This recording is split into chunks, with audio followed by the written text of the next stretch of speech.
नमस्कार, माझे नाव प्रणिता रामदास घाणगे। मी इयत्ता 7वी मध्ये शिकत आहे। माझ्या शाळेचे नाव जिल्हा परिषद केंद्रीय प्राथमिक शाळा तालुका पाथरी जिल्हा परभणी। माझे नाव ज्ञानेश्वरी तुळशीराम घाणगे आहे। मी इयत्ता 7वी शिकत आहे।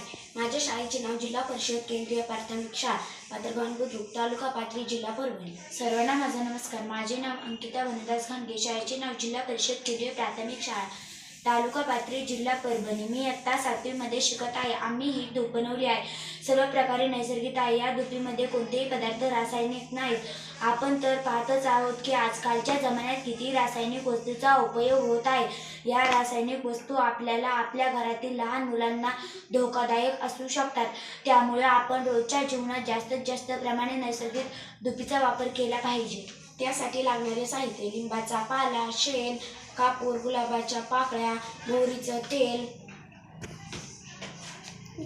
कृती: लिंबाच्या पाल्याचा भुकटा करून त्यामध्ये शेण मिक्स करून, कापूर, मोहरीचे तेल, तूप हे मिक्स करून साच्याने ते काढून उन्हात वाळवून पॅकेटमध्ये भरणे। धन्यवाद।